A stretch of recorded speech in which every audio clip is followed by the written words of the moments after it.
ये कैदी हमेशा कमजोर कैदियों पर दबाव डालता था, लेकिन उस दिन उसने ऐसे आदमी से पंगा लिया जो एक फौलाद था। उसको गैंग ने घेर लिया, लेकिन उसने कहा कि मैं तुमको केवल 3 सेकंड का समय देता हूँ, चले जाओ। मगर सब हंस रहे थे, उसका मजाक उड़ा रहे थे। उसने 3 तक गिनती गिनी। जैसे ही गिनती खत्म हुई, उसने गुंडे के हाथ को पकड़ कंधे में उसका ही खंजर घुसा दिया। जितने भी लोग थे वो सबको ऐसे पीट रहा था जैसे कोई धोबी हो। केवल 30 सेकंड में उसने सबको पसार दिया। किसी की फिर उठने की हिम्मत ही नहीं हुई। कुछ दिन बाद वो जेल से बाहर आया और फाइटिंग गेम देखने गया, जहाँ फाइट करने पर बहुत पैसे मिलते थे, लेकिन इसमें बहुत रिस्क था, जान भी जा सकती थी। वो चुपचाप किनारे खड़ा सब कुछ देख रहा था। थोड़ी देर बाद वहाँ कुछ गाड़ियां आती हैं, जिनमें से एक आदमी निकलता है। ये एक अंडरवर्ल्ड डॉन था। मुकाबला शुरू होने वाला था, जिसमें एक टोपी वाला था जो कई मैच जीत चुका था। वहीं दूसरी तरफ अंडरवर्ल्ड डॉन का एक आदमी था, जिसे लोग दानव कहते थे। ये सीधा आदमी की पसली तोड़ देता था। अब तक इसने 56 लोगों की पसली तोड़ी थी। अंडरवर्ल्ड डॉन ने उससे कहा कि सामने वाले को खत्म कर देना। थोड़ी ही देर में मुकाबला शुरू हुआ। टोपी वाले ने एक मुक्का मारा, लेकिन दानव को कुछ नहीं हुआ। वो दानव को मारता जा रहा था, लेकिन उसका वार बेअसर था। दानव ने उसे एक लात में नीचे गिरा दिया, फिर उसके ऊपर चढ़कर लगातार मारने लगा।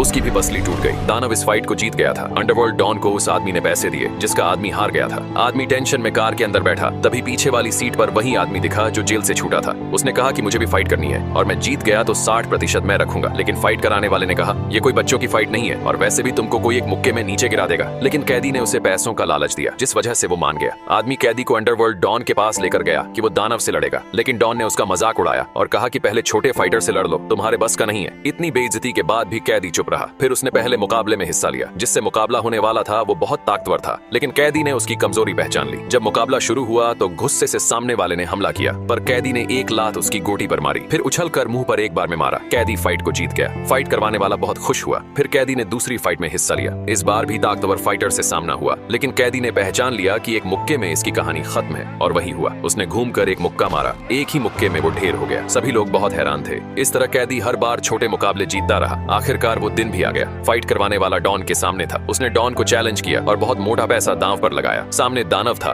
दूसरी तरफ कैदी, जिसने सभी मैचों में केवल 5 सेकंड ही लिए थे चित करने में। थोड़ी देर में मुकाबला शुरू हुआ। पहले कैदी दानव के हर वार से बचा, फिर घूमकर एक लात मारी। इतना ही नहीं, कैदी ने एक लात में दानव को जमीन पर गिरा दिया। ये देखकर डॉन हैरान था। जब दानव दोबारा आया तो कैदी ने फिर से उसको मारा, जिस वजह से दानव लड़खड़ाने लगा। कैदी ने उसे मौका ही नहीं दिया और आखिर में चित कर दिया।